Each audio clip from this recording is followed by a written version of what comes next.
চিরদিন হারে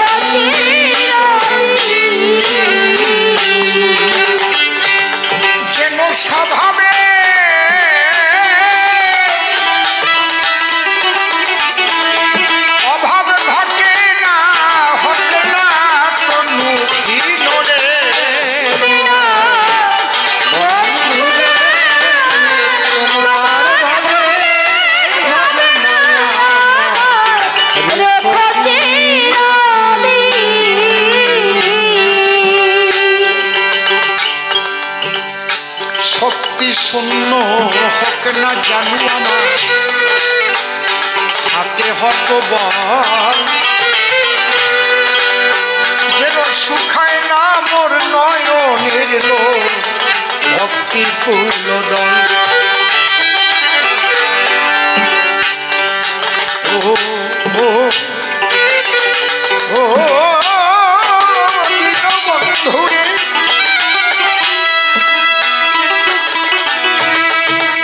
দীনবন্ধুরে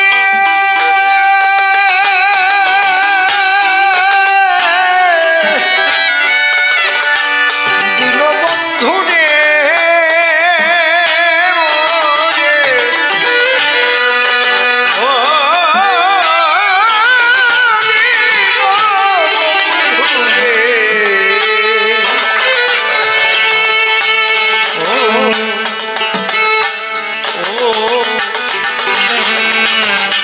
বন্ধুরে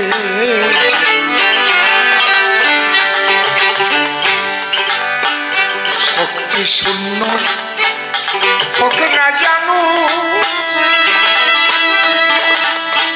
ওরে দয়া আমার হাতে হত বল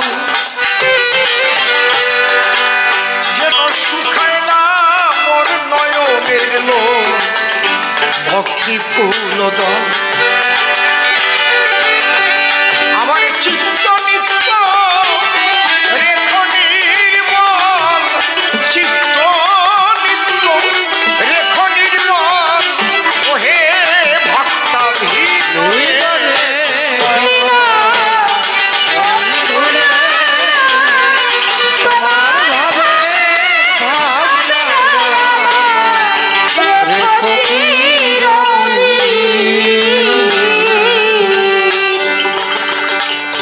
বসে শোনেন নারী নরে ভক্ত যখন ভগবানের কাছে আন্তরিকভাবে প্রার্থনা করে নিবেদন করে সেই নিবেদনের সুর ধরে আমার এই গান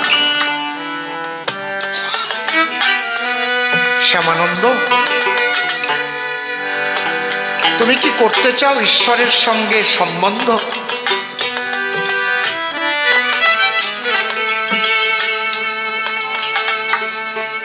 যদি সম্বন্ধ করতে চাও তুমি যে প্রশ্ন দান করেছো সবাস্থান ঈশ্বর আত্মা আর ভগবান এক নয় এই জায়গাটাই তোমার গন্ডগোল বাধায় যিনি সেই ঈশ্বর বা পরমেশ্বর তারই অনুসত্তা আত্মা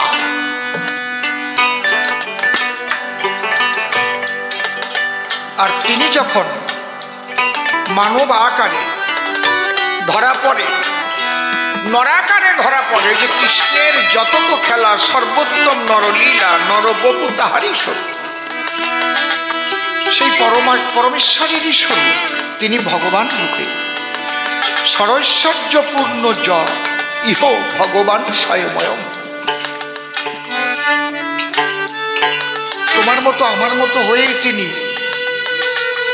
মানুষের আকার ধরে আসেন কিন্তু মানুষের দ্বারা জন্মগ্রহণ করেন না একজন মাতা পিতাকে অবলম্বন করেন ভাগবতে কি লেখা আছে সর্বে নিত্যা শাশ্বতশ্চ দেহস্তস্য পরাত্মনে হেয় পাদেও রহিত নৈত প্রকৃতি কশ্চিন।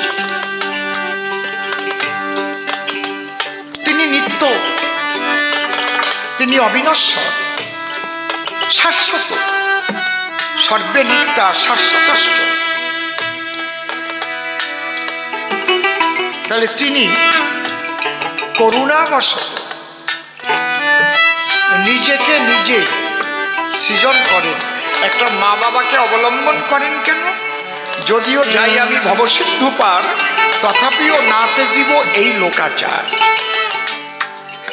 আপনারা বলুন দেখি, নারী পুরুষ একটা কারাগারে দুইজনকে দুই ঘরে শৃঙ্খলে বন্দি করে আবদ্ধ করে রাখলে তাদের মধ্যে গর্ভের সঞ্চার হয় নাকি? মিলন না হলে হবে? এখনো কংসের কারাগার মথুরাতে আছে, যদিও অর্ধেকটা মসজিদ করে রেখেছে, এখনো আছে। পুরো কারাগারটার অর্ধেকটাকে মসজিদ করেছে। সেই পুরানো কারাগার রয়েছে, একদম তেল চিটে হয়ে গেছে, অনেক পুরানো না, ৫,০০০ বছর আগে, ৫,৫০০ বছর দেখলে বোঝা যায়।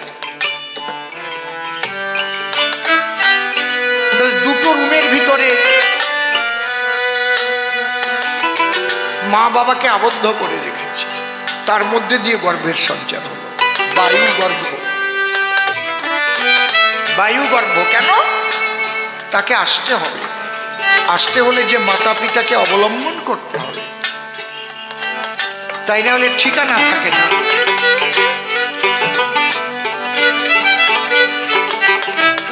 বুঝতে পারছেন? বিশেষ কারণে যখন তিনি আবির্ভূত হন তখন মা বাবা লাগে না। যেমন প্রহ্লাদকে রক্ষিবার তরে নরসিংহ মূর্তি ধরে, সেখানে মা বাবা নাই, ছোট আছে। নরসিংহ মূর্তির পূজা করো, তার মা বাবা। মৎস্য রূপ ধারণ করেছিল, কুর্ম রূপ ধারণ করেছিল, বরাহ রূপ ধারণ করেছিল। বিশেষ কারণ এবং ভক্তের ভক্তির দ্বারায় যখন মূর্তির মধ্যে তিনি আবির্ভূত হয়, সেখানেও কিন্তু মাতা পিতার দ্বারাই নয়, ভক্তের ভক্তির দ্বারাই আবির্ভূত হয়।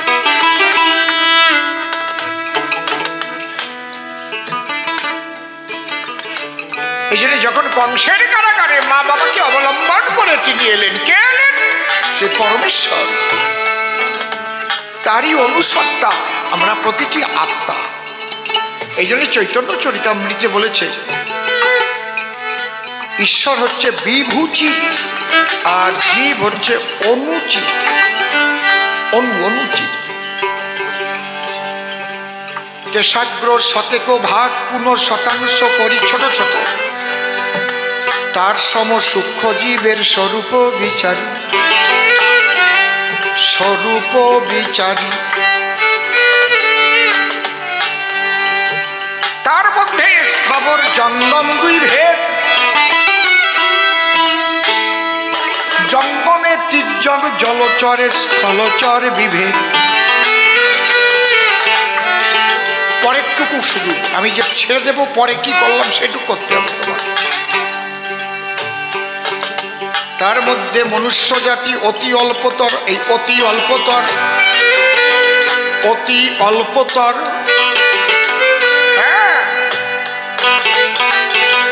ম্লেচ্ছ কৌলিন্দ বৌদ্ধ সবর।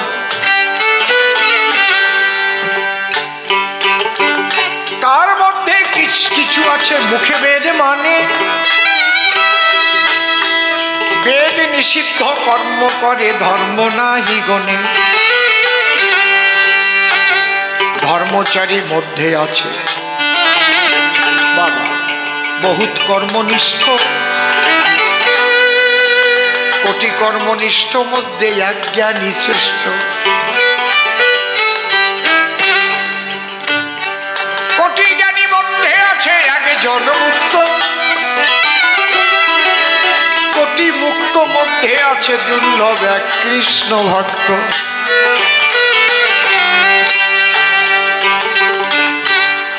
কৃষ্ণ ভক্ত নিষ্কাম অতএব শান্ত, ভক্তি মুক্তি সিদ্ধি কামী সকলই অশান্ত।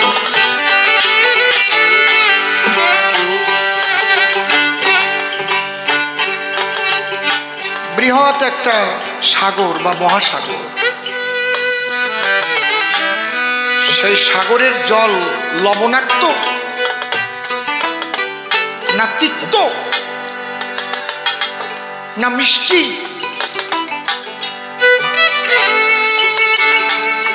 এটা বুঝতে গেলে কি পুরো সাগরের জলটাকে পান করা লাগে? কথা বলবেন কতটুকু? অঙ্গুলির অগ্রভাগে যতটুকু লাগে এক ফোঁটা জল তারে কয়। ওই জল যদি কেহ জিহ্বার অগ্রভাগে লাগায় তাহলে সে বুঝতে পারে লবণ আছে জলের ভিতরে।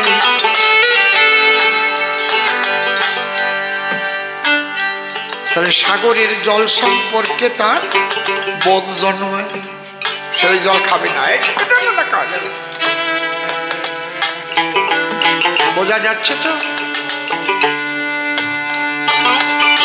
তাহলে পরমাত্মা সাগর, মহাসাগর, অনন্ত সাগর, সেখান থেকে এক বিন্দু আত্মা।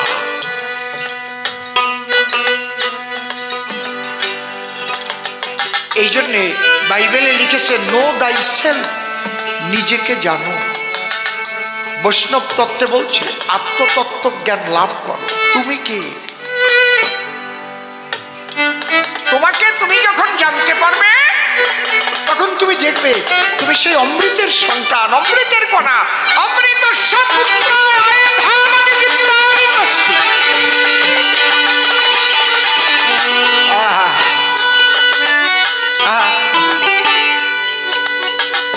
বোঝা যাচ্ছে তো?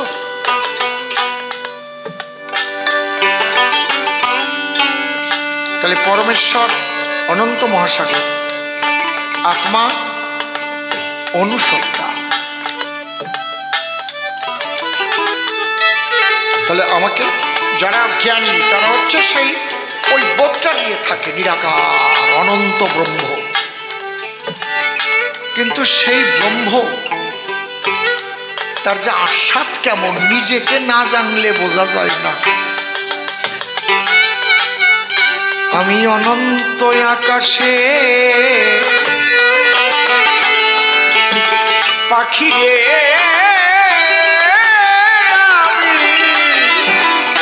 অনন্ত আকাশের পাখি, আমি অনন্ত আকাশে পাখি রে,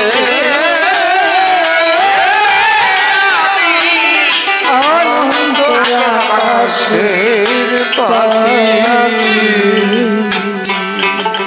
আমি সেই অনন্ত সত্তারই অনুসত্তা। একটা সাগরের জলে হাজার হাজার ভাঁড়ের মধ্যে জল ভরে দিলে আর ওই ভাঁড়ের মুখ আটকে ফেলে যদি সাগরের জলে ফেলে দেয় তাহলে ওই ভাঁড়ের মধ্যেও জল, ভাঁড়ের বাইরেও জল, কিন্তু যোগাযোগ নাই। ভিতরের জল ভাবছে আমি কবে সাগর পাবো, সাগর পাবো, কিন্তু সে সাগরের মধ্যেই ডুবে আছে। কি কায়দা! যদি ওর এক পাশ দিয়ে একটু ছিদ্র করে দেওয়া যায় তাহলে দুইজন একাকার হয়ে যায়। এই যে মায়ার বেড়ি দিয়ে ঘেরা আছে তো, আহা, জীব মায়ার আবরণ দিয়ে ঘেরা থাকে বলে সেই আনন্দময় ব্রহ্ম সাগরে থাকতেও বোঝে না। এই জন্য গুরু কৃপা, গুরু কৃপায় যদি সেই মায়ার বেড়ি, মায়ার আবরণ ওটা কেটে দেওয়া যায় তাহলে নিজের মধ্যে যে সত্তা, সেই যে ক্ষুদ্র আত্মা আর সেই পরমাত্মার সঙ্গে একাকার হয়ে গিয়ে পরমানন্দে সেই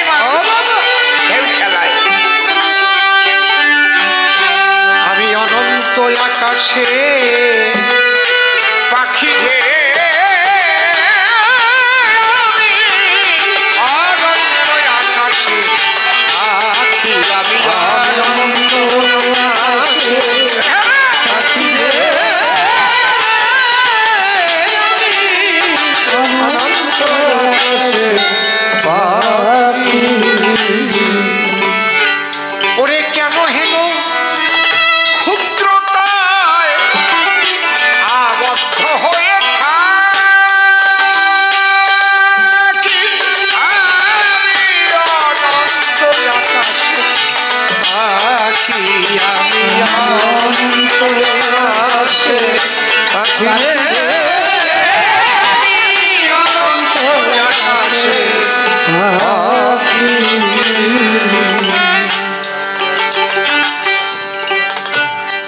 আমি একদম কখর মতো বুঝাচ্ছি, কিন্তু গুরু কৃপায় যেটুক পেয়েছি সেটুকুই বলছি।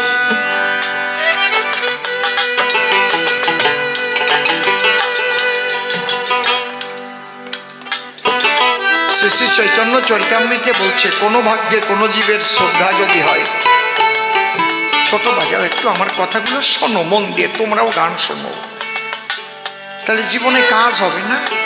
এক কাজে দুটো কাজ হয়ে যাবে, সাধন ভজনও হবে, আবার গান গেয়ে পয়সাও পাবো, টুন বাজাইয়ে পয়সাও পাবো, বৌমাও ভালো আনন্দে থাকবে, সংসারটাও ভালো চলবে। কি সুযোগ! মানুষের ভালোবাসা পাচ্ছ, মানুষের বিছানায় শুচ্ছ, মানুষের খাবার খাচ্ছ, আবার নিজের সাধনাও হচ্ছে। হয় যদি কেউ এটার মধ্যে মন ডুবিয়ে দেয়, আর যদি আমি ভাবি যে আমি জন দিতে আইছি, জন দিয়ে গেলাম, তাহলে তার কিছু হবে না। একদম মন প্রাণ দিয়ে মিশে যেতে হবে, কোথায় কতটুকু।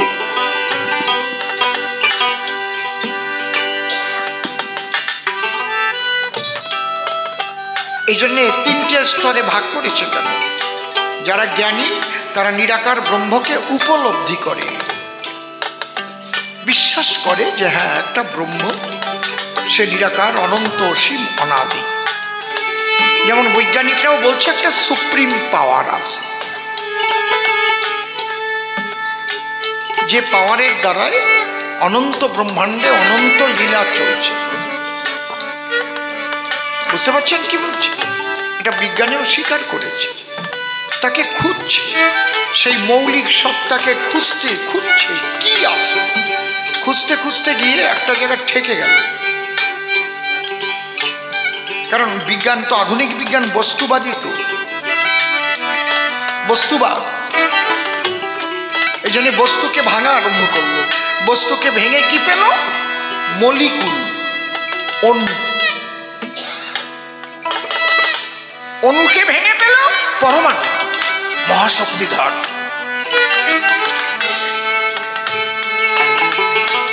তখন বৈজ্ঞানিকরা ভাবলো আমরা পেয়ে গেছি, পরমাণুই সৃষ্টির মূল, এইটাই মহাশক্তি। এবং বলেই ফেললো অ্যাটম নট ডিভাইডেড, পরমাণু অবিভাজ্য। কে বলেছিল কথাটা? অগস্ট কম্তে, বৈজ্ঞানিক। কিন্তু রাদারফোর্ড আর একজন বৈজ্ঞানিক, সে তার টিম নিয়ে আবার গবেষণায় বসে গেল। গবেষণা করতে করতে, রিসার্চ করতে করতে পরমাণু ভেঙে ফেললো। কি বেরোলো? নিউট্রন, প্রোটন, ইলেকট্রন, কেন্দ্রে নিউক্লিয়াস। বলল তোমরা যে পর্যন্ত গিয়ে থেমেছে, ওর অনেক সূক্ষ্ম, অনেক সূক্ষ্ম। এই দেখো পরমাণু ভেঙেছি, তার মধ্যে নিউট্রন, প্রোটন, ইলেকট্রন, কেন্দ্রে নিউক্লিয়াস পাওয়া গেছে। নিউক্লিয়াসও ভাঙা যায়, ওটাও মৌলিক না, ওটাও যৌগিক শক্তি। কিন্তু নিউক্লিয়াস ভাঙলে বিরাট বিস্ফোরণ হবে। ওর মধ্যে অ্যাসিডট্রন, বেসিডট্রন, আরো কিছু রয়েছে। তাহলে সেই পরম ব্রহ্ম পর্যন্ত কিন্তু যেতে পারলো না বৈজ্ঞানিকরা। এত সূক্ষ্ম, সূক্ষ্মাতে সূক্ষ্ম। সাধারণ এক করোনার ঠেলায় পৃথিবী কাঁপিয়ে উঠেছে। করোনা দেখেছে কেউ? তোমরা দেখছো? করোনা কেউ দেখিনি আমরা। ওটা অনুবীক্ষণ যন্ত্রে দেখা যায় না, খুব ধীরে ধীরে মাখাইয়ে মাখাইয়ে আলাপ করে বেহালাকা।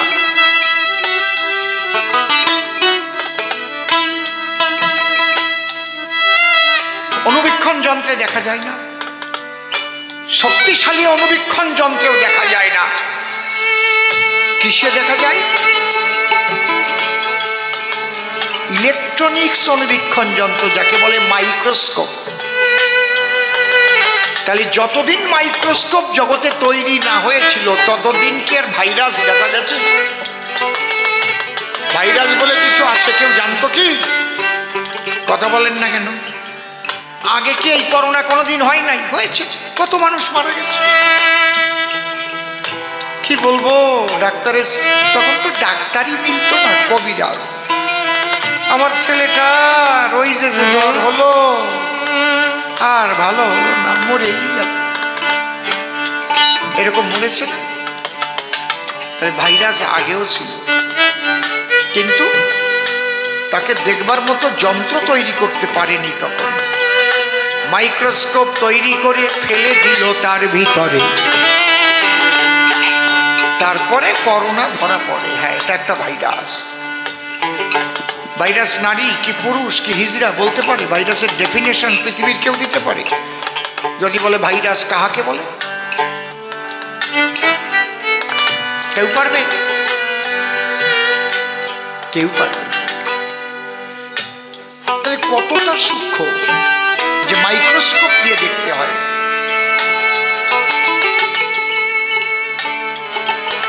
সেই পরম সত্তা তিনি সূক্ষ্মাতি সূক্ষ্ম।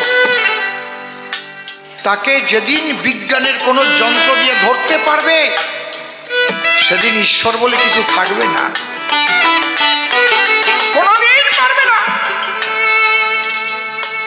সে এত সূক্ষ্ম, যাহা যত সূক্ষ্ম তাহা তত শক্তিশালী। যাহা যত সূক্ষ্ম তাহা তত শক্তিশালী। এই জন্য যার মধ্যে যত সূক্ষ্ম জ্ঞান,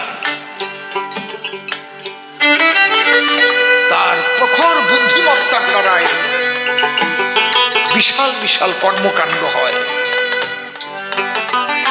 জ্ঞানের সমষ্টি, বিশেষ জ্ঞান, বিজ্ঞান, তারা এগুলো আবিষ্কার করছে। বুঝতে পারছেন কি বলছি? সেই অনন্ত মহাশক্তি, অনন্ত মহালীলা চলছে অনন্ত ব্রহ্মাণ্ডে। এই জন্যে আইনস্টাইন এক জায়গায় বলেছেন, আমি অঙ্কশাস্ত্রে কচি খোকা। যেমন নিউটন বলেছেন, আমি জ্ঞান সাগরের পাড়ে বসে নুড়ি কুড়াচ্ছি।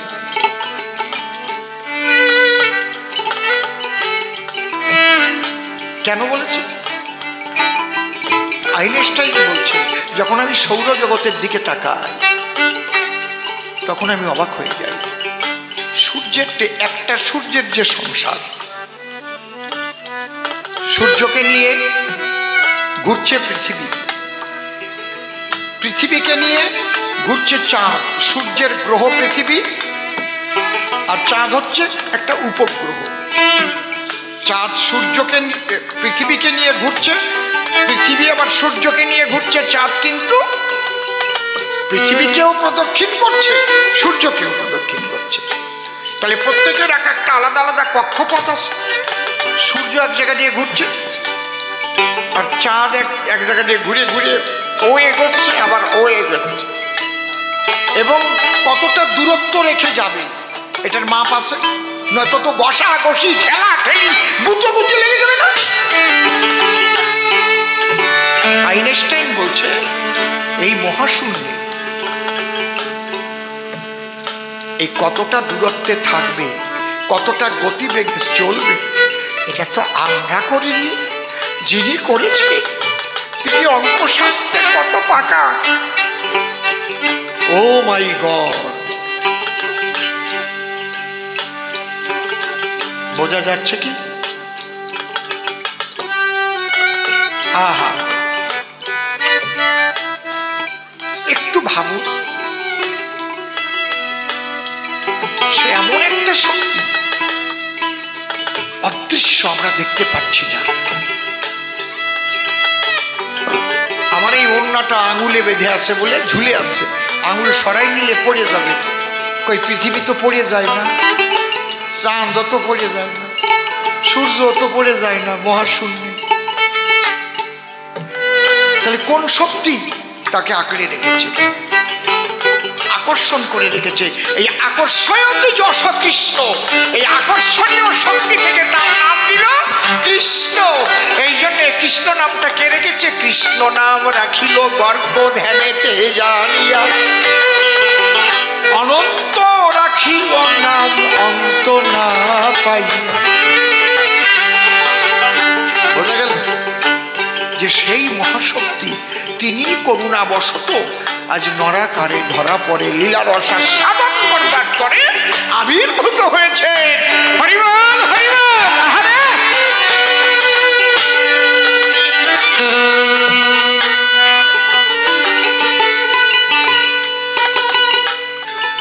আপনারা কবি গান শুনতে বসেছেন, যদি কিছু না নিয়ে বাড়ি যান, বাড়ি গিয়ে যদি ভাববার মতো আপনার কিছু না পান, সে গান আপনি শুনবেন কেন? ছোট, বাড়ি যাবেন, ভাববেন, শুয়ে পড়বেন, তাই তো? তাহলে আমি কোথায় আছি? আমি পৃথিবী পৃষ্ঠে,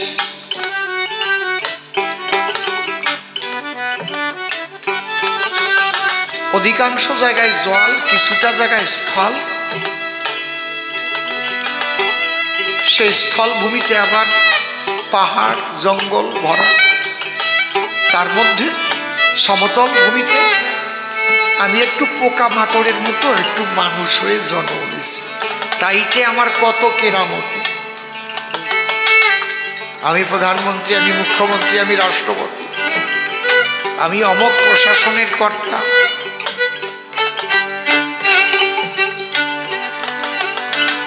এই যে আমার যে মাৎসর্য, আমিত্ব, এই আমিত্ব থাকাকালীন ঈশ্বরকে আমি বুঝতে পারছি না। আমি যে কত ছোট, এই বোধ যেদিন আমার মধ্যে আসবে, সেদিন আমি তাকে বৃহৎকে খুঁজবো। আমি যে একদিন হারিয়ে যাব, তাহলে কোথার থেকে এসেছিলাম, আমি কোথায় আবার যাবো?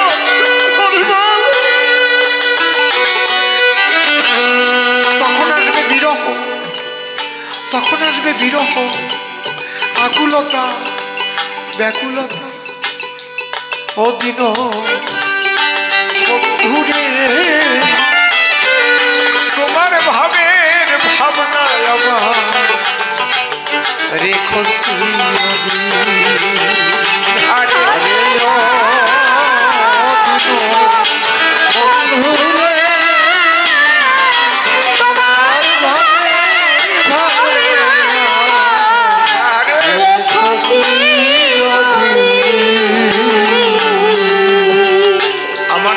তার বাবা, তার বাবা, তার বাবা, কত বাবা এলো, কোথায় গেল? আমি আর কয়দিন থাকবো তাও তো জানি না।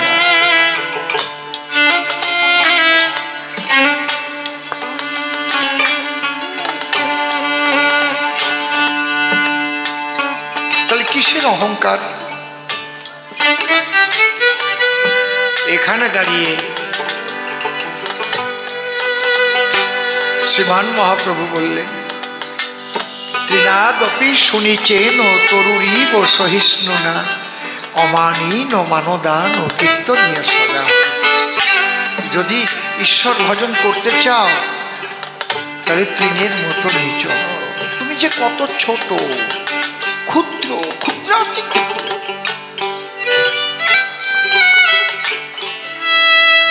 এই বোধ নিয়ে সাধনা করতে হবে। তাহলে ঈশ্বর পরমাত্মা যাই বলো না কেন, যে সত্তা আমার মধ্যে সেই একই সত্তা। আর ভগবান কখন বলা হয়? সেই পরমেশ্বর যখন নরাকারে ধরা পড়ে, তিনি লীলারস আস্বাদন করবার জন্য আমাদের মতো হয়ে আবির্ভূত হয়, তখন আমরা তাকে ভগবান শ্রীকৃষ্ণ, তিনি পরমেশ্বর, তিনি ঈশ্বর।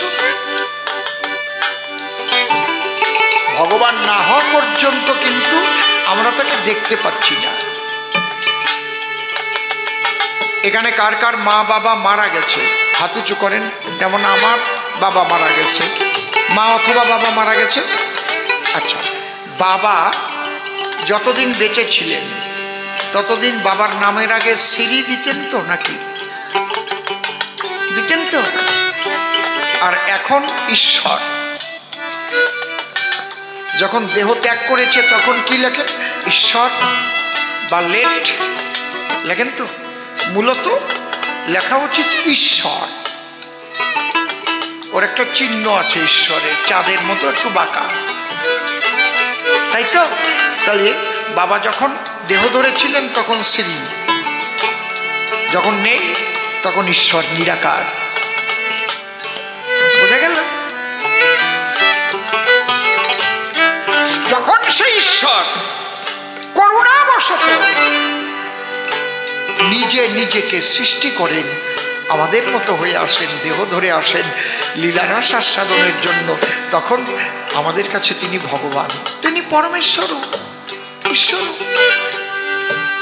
তিনিই তো ঈশ্বর। আবার তিনি ভগবান হয়ে এলেন। এবার তুমি যদি ভাগ ভাগ করে আলাদা আলাদা করো, করো, মানা করছে কিনা তোমার? একই ছানা দিয়ে বিভিন্ন রকমের মিষ্টি তৈরি হয়, একটু রস আস্বাদন করার জন্য নাকি অন্য?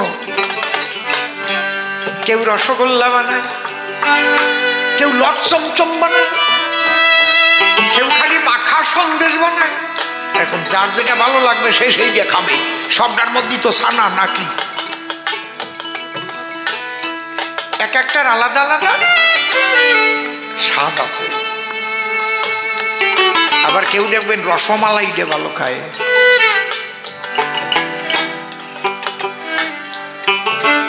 তাহলে এগুলো তৈরি করতে গেলে মিশ্রণের প্রয়োজন হয়, মিশ্রণ। এই জন্য ব্রহ্ম থেকে প্রকৃতি সৃষ্টি হয়েছে, এই মিশ্রণের জন্য। প্রকৃতি, পঞ্চ প্রকৃতি, আকাশ বাতাস আগুন জল মাটি। আকাশাৎ জায়তে বায়ু, বায়ুর উৎপদ্যতে রবৌ, রবৌ উৎপদ্যতে মহি। আকাশাৎ জায়তে বায়ু, বায়ুর উৎপদ্যতে রবৌ, রবৌ উৎপদ্যতে ত্বাম, ত্বাম উৎপদ্যতে মহি। আকাশ বাতাস আগুন জল মাটি, এই পাঁচটা ওই ঈশ্বরেরই সত্তা। এই পাঁচটা প্রকৃতি। আর তিনটে প্রকৃতি আছে, মন বুদ্ধি অহংকার। এই পাঁচটা প্রকৃতির খেলা চলছে। এর একটা না থাকলে কিন্তু জীব জগৎ থাকবে না, ধ্বংস হয়ে যাবে। মনে করেন সব আছে, শুধু জল নাই, বাঁচবে? মনে করেন সব আছে, শুধু আগুন নাই, তাপমাত্রা নাই কোনো জায়গা, বাঁচবে? কথা কন না কেন? মনে করেন সব আছে, শুধু বাতাস নাই, বাঁচবে?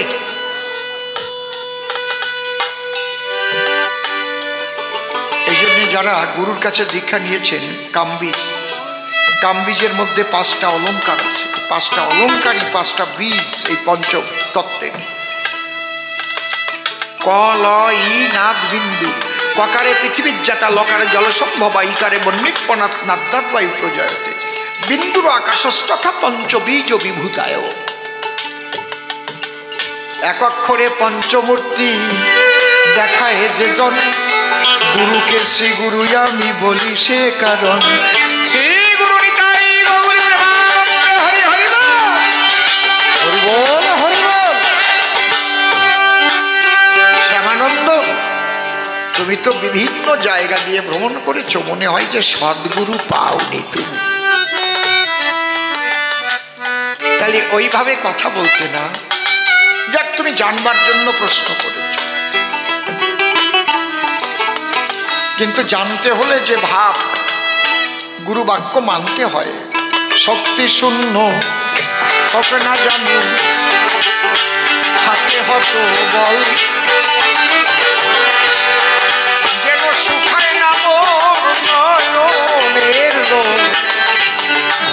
ফুল দল। আমার চিত্ত নিত্য রেখ নির্মল, চিত্ত নিত্য রেখ নির্মল, ওহে ভক্তাধীন রে বন্ধু রে।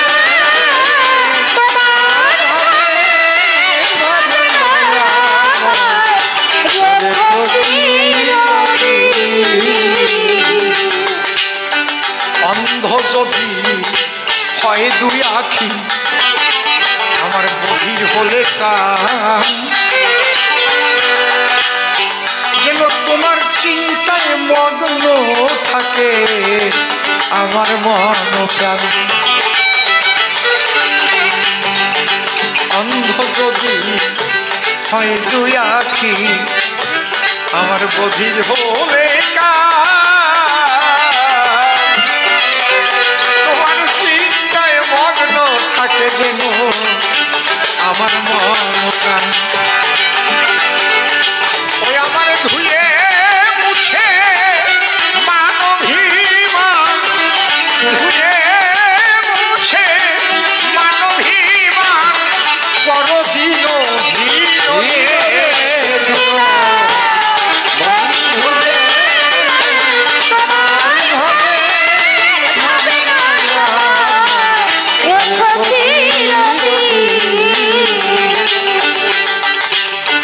অধম সিম্বলে চরণ তলে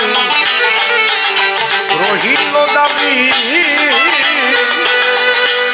যেন অনন্ত সুখ দুঃখের মাঝে দয়াল আমি তোমারে ভাবি।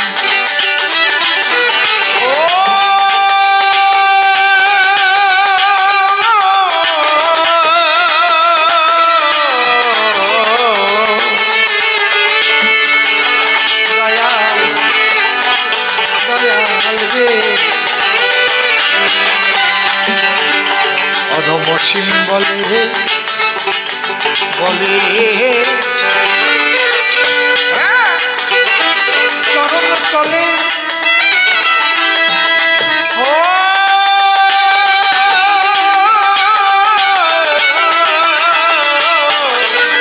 দয়াল রহিল রহিল দাবি, আমি অনন্ত সুখ দুঃখের মাঝে যেন তোমাকে ভাবি।